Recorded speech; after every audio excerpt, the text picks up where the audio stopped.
I begin today by acknowledging the Wurundjeri people of the Kulin Nation, traditional custodians of the land on which this podcast is recorded today.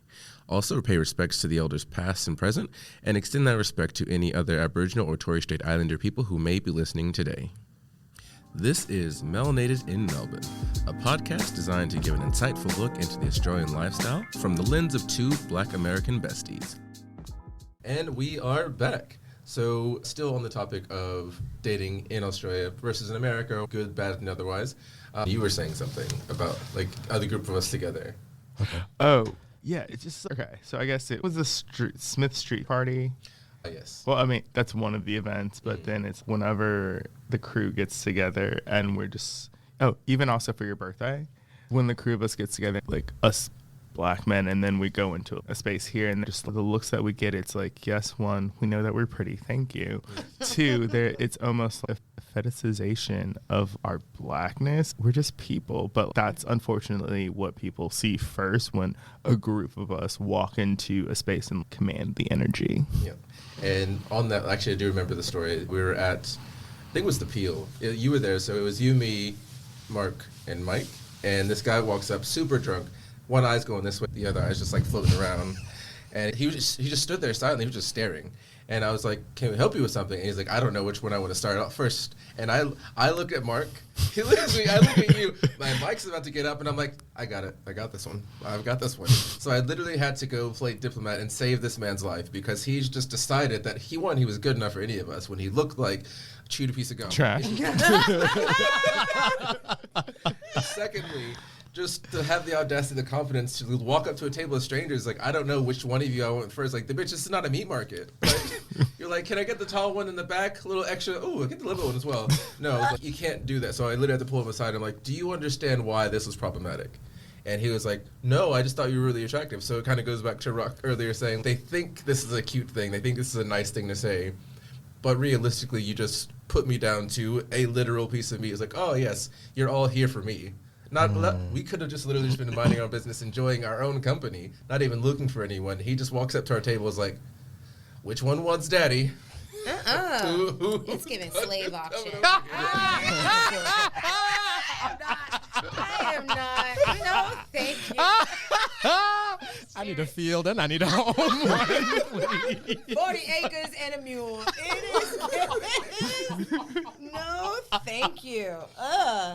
And that actually does happen so often because ever since we started the whole Black History Month, the group itself, anytime we get together, it's always just, there's that expectation, there's that look. Either they're afraid of us as a group or they're so interested in getting with someone in the group or the entire group. They're like, oh, this is my fantasy. And I'm just like, absolutely not. Like, that's also why I hate Grindr.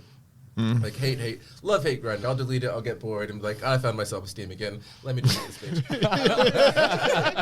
But because the messages, I don't know if you two want to chime in at any point, but it's just like, there's no hello. There's no, like, how's it going?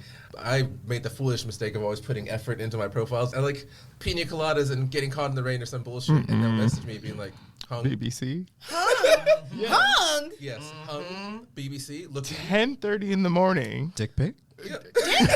Hole. Hole. What? And you'll be here minding your business, reading the Bible, just trying to. Where is the decorum? There is none. There is no decorum on Grindr. No, all things go. Like, it is a means to an end when you're like, you know what, I want this right now. But if you're just there casually, delete it after you're done with it because realistically, it might look up your whole day. Sometimes people will just send you things, and I'm just like.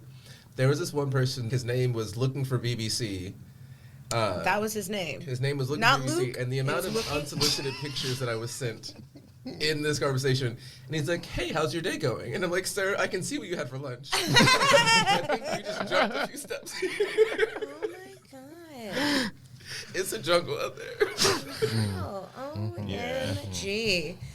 Well, I'm not going to speak on things within the Black gay community that I don't necessarily understand, but I've heard rumblings of the view of somebody being femme and how that's viewed.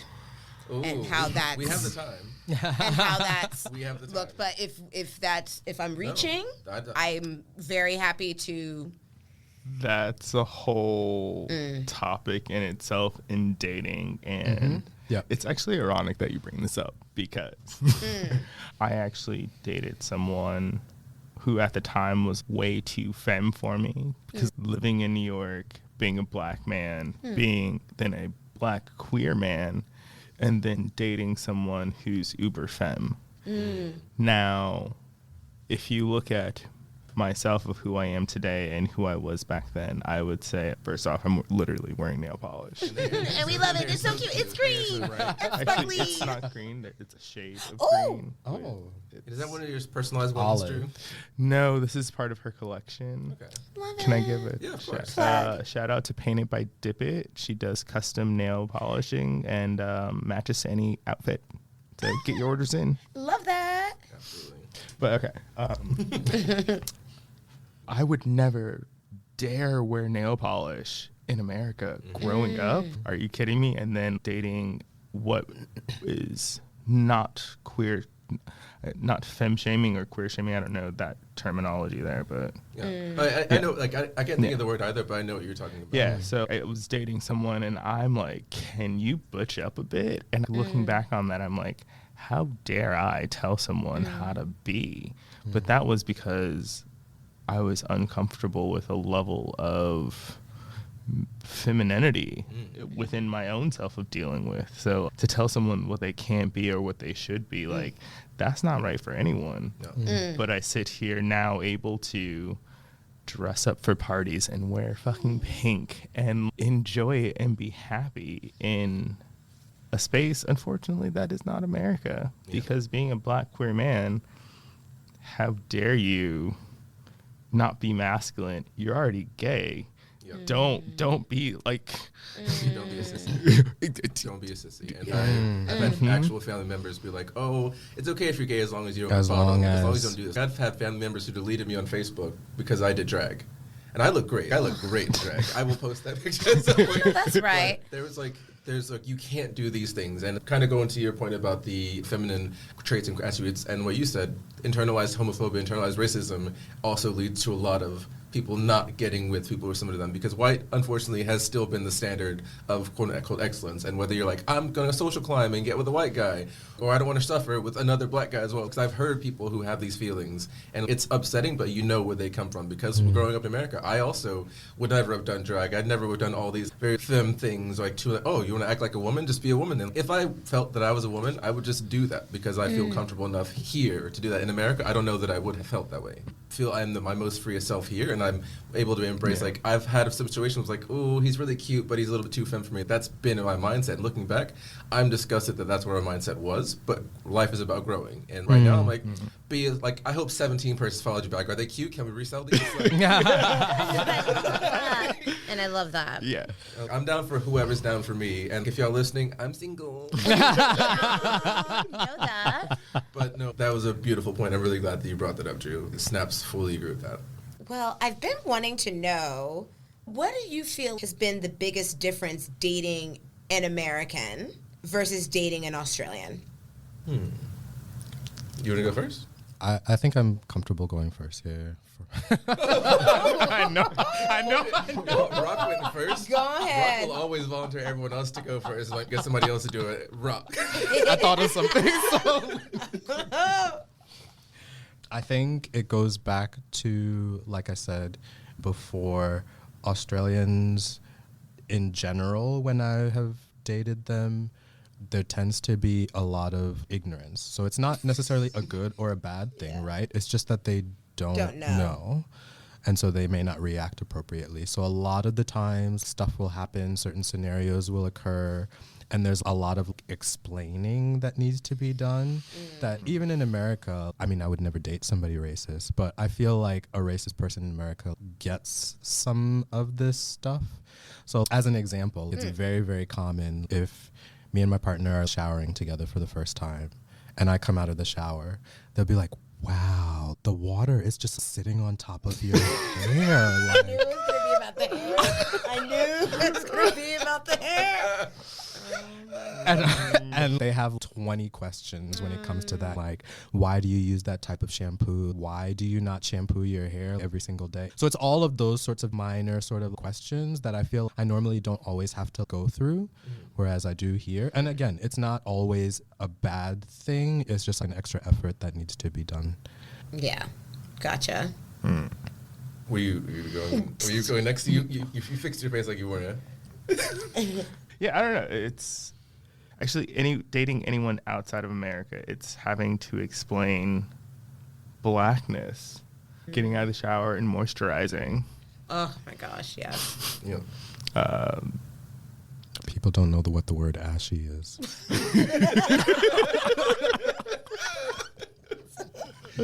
They don't know what ashy is. Oh my God, they will not moisturize. And then wonder why they look like a freaking baseball glove at 32 years old. Because they don't want to moisturize. They look on SPF. They look weathered.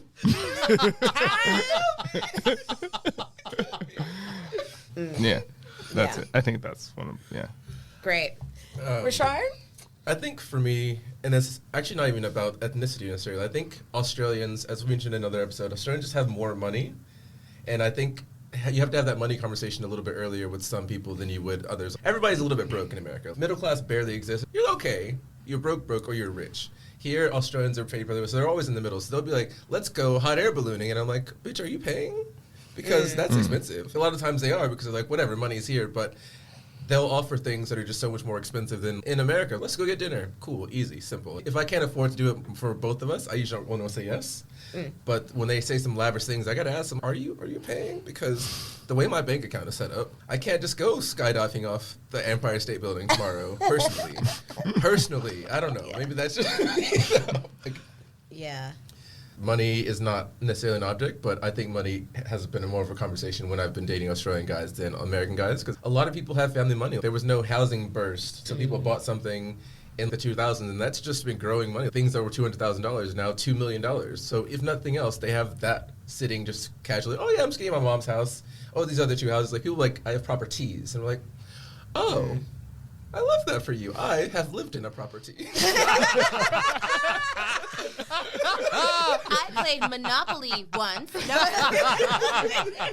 Honestly, you can't relate half the time, so I think that's one of the big ones for me. Yeah. I think for me, but granted my sample size is a bit smaller, but I feel the main difference between dating Australian versus American men, because I felt like what I kept running into in New York, not saying that this doesn't exist here, but men will do anything but be direct about what it is that they want. They'll use other different type of behaviors to influence your behavior. So if they're not feeling you, then they'll start to peter out and pull away rather than being like, hey, you know what? The party's not jumping like it used to be. My feelings have changed. My ex has come back in the picture. Just kind of being honest and open about where they're at. And I feel once I started dating my Australian partner, it was almost too much honesty for certain things. But it's nice to know exactly, because I feel with Aussies, I've said this before, a lot of them don't necessarily have a filter. You're going to hear what they think about you for good and the bad as well. So if they're into you, I feel they'll be like, yes, I'm into you. Let's do this. Let's go out. Let's do this. Or if they're not feeling it, they'll be like, I just can't be fucked. I can't be fucked. I don't want to deal with this right now. So I feel like that's been my main difference. Between the two. Okay. I've got one more, sorry. Yes, please do. I think it's not so necessarily the dating, it's more of their style. European men aren't verbal and they don't communicate their feelings. I don't know what it is, if it's the Aussie man, they just don't want to communicate their feelings for some reason, and it's almost like trying to shake a child. It's like, you want to know where you stand, because if it's not with you, then cool, let me know. I can go on to the next. Yeah. I couldn't agree more. I've had exes in the past who would just be like, you can see something's wrong. Everyone can read a room, but we shouldn't have to be mind readers. And I see something's wrong. At a certain point, I just be petty. I know something's upsetting you, and I'm just gonna let it sit there. I don't feel I need to be playing your emotional guardian as well as my own, because I know something's upsetting you, but I want you to say it. Closed mouth don't get fed, and I'm very much just like, I'm not doing that anymore. I can't read your mind. I can. I'm pretty good at reading people, but it's exhausting, and Yeah. I don't want it, and I could not agree more. Yeah, I think I see that more often than not, where there's this fear of conflict, and there's a lot of conflict avoidance. And the way that it manifests, at least for me, at least when you're in a relationship, that can be quite problematic. I know you guys are probably thinking this is ironic that this is coming from Rock. I was going to say nothing, but I'm sure my face was circulating right now. And I was just like, Rock, are we talking about ourselves? Honey boo-boo? But She said self-report. are we subbing ourselves? Tag at me next time. But yeah, but it's something you've observed. It's something that I've observed, and I feel in a relationship I'm very different. So if it's my partner and there is something that is wrong, I want you to tell me. And I may not tell you immediately, but I will let you know if you've done something wrong, and I would like that reciprocated. Yeah. Totally agree. Alrighty, so what is the pettiest reason that you've stopped dating someone? I know Ri'chard already has one in the chamber. Go ahead. No, Go ahead. I had, like, me stopping dating them or them starting, because there are two different stories that are popping Okay, up. whichever one you got lined up first then. All right, so it was a few weeks ago. Set the scene. Gavin Rouse. Sicily, 1964. I think it was a Thursday, nice balmy weather.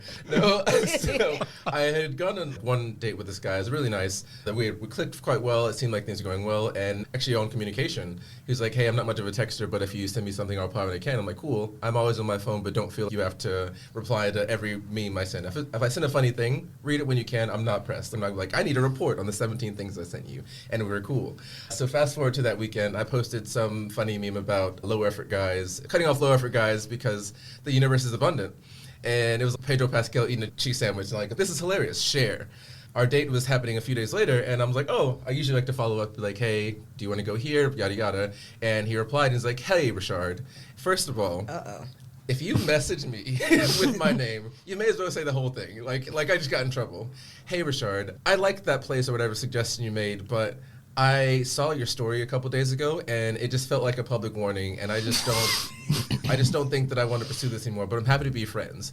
And I was like, okay. Oh my gosh. So he just eliminated himself, essentially.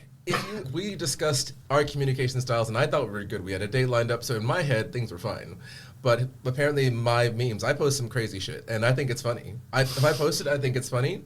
And you can ask me, like, hey, that's a weird thing you posted. Do you feel this way? And we can have that conversation. I'm happy to do so. Like, oh, no, I thought it was funny. Or Pedro Pascal's hot, which he is. And you can ask a question, and I will unabridedly give you the answer. You may not love the answer, but I will always give you the answer. Like, But the post wasn't directed at him. no, I didn't at nobody. But I think that's the part I'm having a tough time understanding. So he saw this thing about low effort men, and well, a hit dog gonna holler. Because wow. He took it on as though it was him. Yes, he And did. I was like, if you want to do And that, maybe that's by all saying means. something. Yeah. Adios. Wow. So Wow. did he feel seen? I guess so. Damn. That's react? crazy. That's crazy. I stopped dating somebody because they had too much gum and not enough teeth. He looked like a dolphin. He looked like a dolphin when he smiled. He has a lifetime supply of juicy fruit. Chewing gum. The gum to teeth ratio was just, I'm sorry. I mean, I didn't tell him that, but I was just like, this isn't. What if he's listening? listening? In the mirror, like, is it me? Drama. You're right. I shouldn't be so. I should not be so. But I mean, that was mine. Hey, that's your truth. That was And my that's okay. truth. That was my truth. I didn't say it was a good reason. I said it was a petty reason. Oh, no. No, I've actually done pettier. You've done petty. Yeah, like of me stopping to date someone. I stopped talking to someone. This was here. Well, this is actually kind of a story. Uh-oh. Go ahead. So, rewind. I am a hopeful romantic, so I am happy to just entertain a lot of attention. Oh, I like where this is going. We'll see what happens. So before I moved here, there was this guy. I hope he's not listening. We matched on Tinder because I got Tinder Plus because I was about to move there, and we were chatting it up, blah blah blah. And basically, he flew to LA to meet me.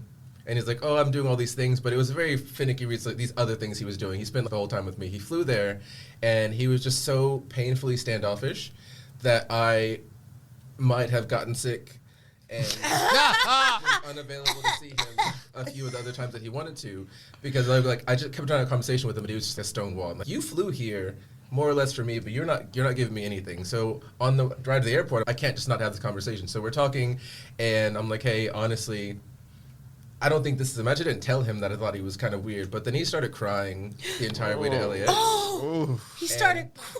And if anyone's driven it, I lived in Did the you valley hit at the time, traffic? so he was bawling. LA traffic. And I'm sitting here behind the wheel, just like trying to console him, and I'm like, Uber. Oh, that is so awkward. and I'm like, it's not a personal thing, but I swear, like there was like 17,000 accidents. It took an hour to get to LAX, and he was my just God. going. And at a certain point, I was just like, just turn the music up a little bit. Oh my God. Oh, that is so. Oh no. Yeah, the vibe wasn't there, but there was no set reason why. I was just like, I can't do this. So I pretended to be sick and then broke up with him in the car. Broke up with him because we weren't Yeah. together. This was our first and second date. And then we had a third date when I got here, and it was also a terrible idea. So your second date was he flew to LA.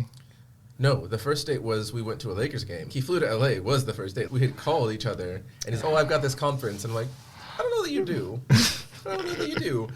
So the first date was okay, it was fine. Second date was like, and then I was like, I don't have the juice. Like, but when you're just like, when you're already here, it's like, oh yeah, cool, whatever. But he flew here for me, so I felt a level of obligation as well. So it's just like,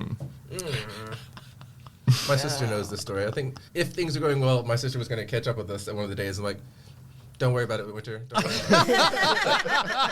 Delete it from your diary.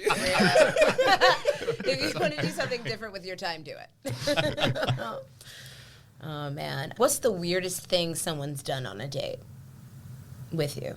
Someone took me to McDonald's on our first date. Mind you, this was on Chapel Street, which, as you guys know, has a bunch of amazing restaurants that you could choose from. Oh wait, we're not sorry. being facetious. This isn't a 2 a.m. thing. No, girl. We walked down the street. And I apologize. It wasn't a McDonald's. It was a KFC. I apologize. Oh, somehow that's worse. Somehow that's worse. I mean, those chicken salt fries are pretty good. Okay. He was adamant. We walked down the street. We were looking at places to eat, and he was like, "This is the spot. This is where we're gonna go."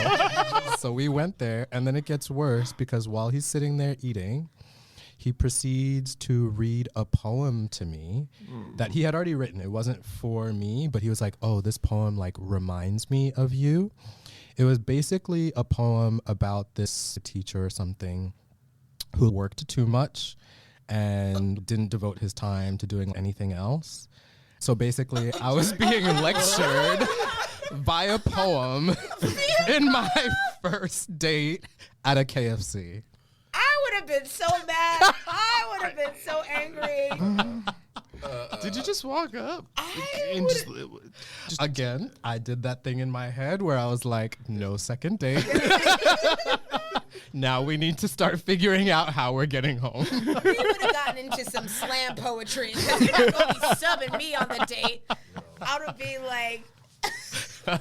have been like, I'm about to hand out 2 pieces and a biscuit. You're acting foolish. You're acting foolish. Oh my gosh. That's wild. That's the mess. Drew, did you have one or do we? no, my first dates have been pretty good, generally Must be speaking. nice because I. Like, so you've never had a weird date ever? Because it's not the first date. It's the weirdest thing weird date. anyone's ever done on a date. No, they're pretty solid. Wow. Well, don't worry. That's I've got 2 to Fantastic.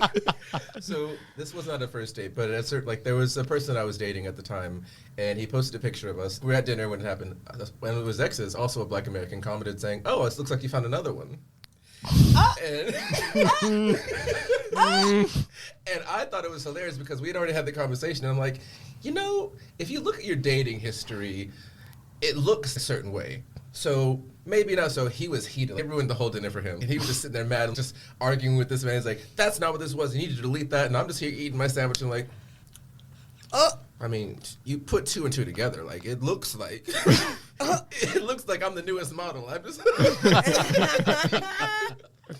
But the weirdest first date was someone deciding that I looked like Chidi from The Good Place. You know what? And that's my time. Not Chidi Anagonye. And he was adamant. He insisted. He pulled up a picture for me, like I hadn't seen The Good Place. And I love The Good Place. It's a great show, and I love Chidi. But we don't look alike. And for this Not man even to the confidence on a lie detector test, do you think Ri'chard looks like Chidi Anagonye? He's like, yes. No lies detected. He would have passed that lie detector test. He was certain. And I'm like, I'm gonna go like that. I have left maybe 2 dates before, and that was one of them. Okay.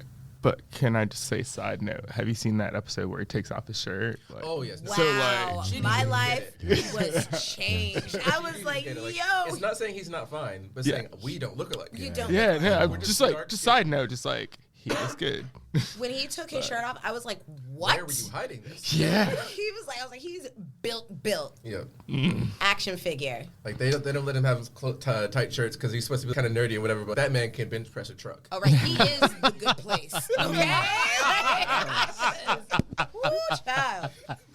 Very much that. Oh, my God. Just absolutely. Love it. All right. I have one last one, but it's probably a bit problematic. So, like, overall, who has sexier men? Australia or America? Yeah. See, I know. No, I have an answer. I have an answer too. Okay. Okay, so because this country is very outdoorsy, right? I'm a sucker for an ass and a thigh and a calf. Good calf. Love a calf, yes. So physical aesthetic, that alone is just like, God, you gotta love footy. Gotta love footy. That is true. I learned to get into sports for the camaraderie and sportsman like conduct. Okay, go ahead. Lie again. Throwing balls. And also the uniforms are well made. Listen, I appreciate the fact that they're still rocking the booty. They're not booty shorts, but I No, call them they booty shorts. Nope. Those are borderline booty shorts. Shout out to the AFL for their uniform design because we eating good. Absolutely.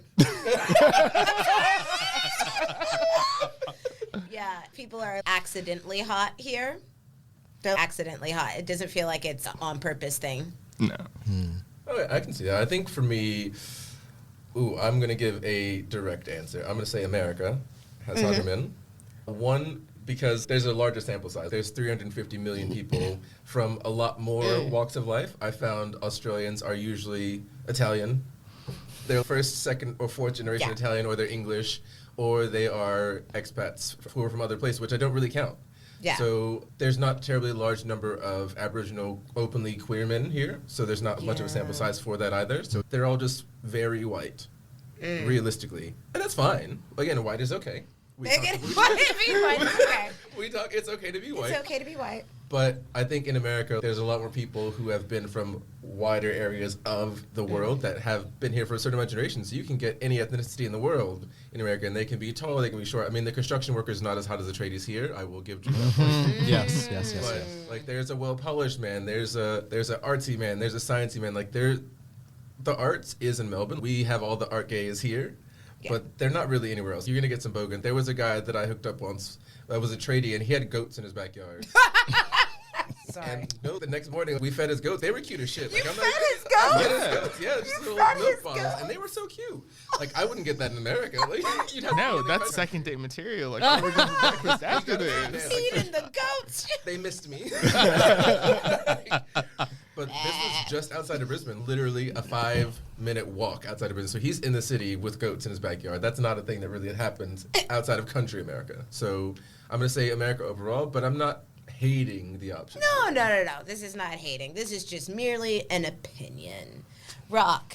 I'm going to agree with Ri'chard here. So I feel it's the diversity of people, and obviously there's a bigger sample size in America, so I take that into account. But I think also if you were to, and again, I don't want to generalize, but if you were to stereotype, I suppose, the typical Caucasian Australian, it's not really my vibe. So I lived up in Queensland and Brisbane for a long time, and generally then what you would see is more of a bogan sort of vibe. If you go to Gold Coast, Sunny Coast area, it's surfer kind of guys. And then down here in Melbourne, I would say, yeah, it's a lot more artsy. So the culture, there's the typical fringe hipster with the facial scruff and the long man bun. And y'all know that long hair is just like... you eliminated. If his hair is too long, he's wrong for rock. It's like if your hair touches your shoulders, you can touch the door. And you're Rock's preference is like, you can't have long hair. You cannot have long hair. The wind blows. I'm like, what is that? Did your hair blow in the wind? Get out. Get out of my house. Get out of here, Fabio. If it's, I can't believe it's not butter. Yeah. Oh, man. So, yeah. So I think one of my last questions is, if you were to give someone dating advice, if they were coming here, what advice would you give them while dating in Australia? Okay. My dating advice is, one, always know your value and your worth.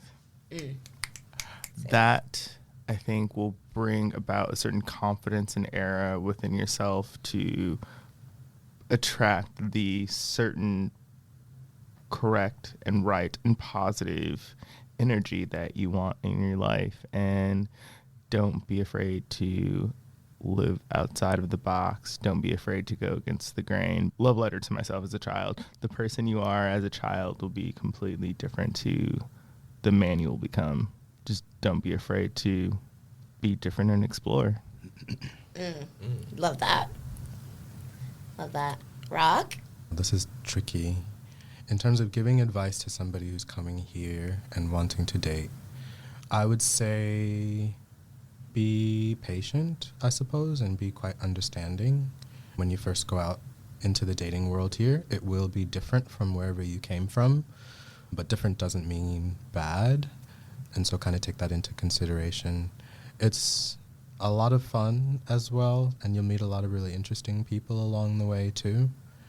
And like Drew alluded to, it's kind of given me a little bit more confidence in myself dating here, and that's something that I think is very important. All of that. I think for me, actually a little bit of what both of you are saying, hard cosign on both of those things. I would definitely say the being patient and also being very selective, because while we're here, whether they are appreciating you for who you are as a person or what you look like, there's going to be attractive people. Attractive will probably be the baseline. And you need to be making sure you're going after the person that does fit with you, so like what Drew was saying. And I think also just being a bit bold with it as well, because one of the things that we mentioned in a previous time, people are not really going to approach you here. They're not going to come up to you like, hello, I think you're attractive. But realistically, they will probably stare at you until they burn a hole in your head. So if you were like, you know what, I'm going to take a leap of faith and go say hi, chances are they were also interested. I'm speaking from personal experience. I used to be on the apps quite often, and now I'm really not. If I go out and I think someone's attractive, I'll just go say hi. It's not always going to work, but my hit rate is pretty high because people don't approach other people as much these days as far as the dating space goes. So for me, be bold and be selective. If this is forever, there's no rush. So live your best life and see what happens. It might work, it might not, but you won't have any regrets. Yeah, that's really good advice, because I probably could take like a little piece of each of what you guys have said, because it's certainly the right things find you when you have good confidence within yourself and not necessarily the ego of I'm so great, I'm so this. So if you really have that self-love, then the right things will definitely find you. And be adventurous, but also have that little velvet rope. Yep. Don't let everybody into the club. Have a bouncer out the front to be checking things and just making sure that they're worth going inside. Literally. Figuratively. But, you know, y'all know what I mean.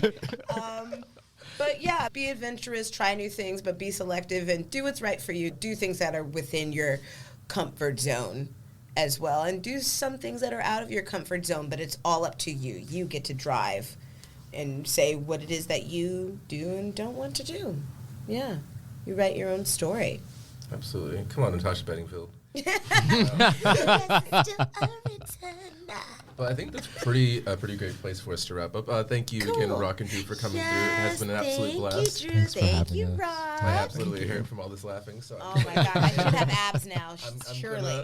I'm gonna struggle so hard editing this because we have to stop every 2 seconds to be like, "Oh my God, we're so funny." we are so funny. I'm so glad we started the podcast. But until next time, I'm Ri'chard, And I'm Nicole. and this has been Melanated in Melbourne. See you guys. Bye. This has been Melanated in Melbourne, a podcast that analyzes the Australian lifestyle from the lens of two Black American besties. Follow us at Melanated in Melbourne on Instagram and TikTok. If you have any comments or questions you'd like to ask us, then email us at melanatedinmelbourne@gmail.com. Thanks for listening.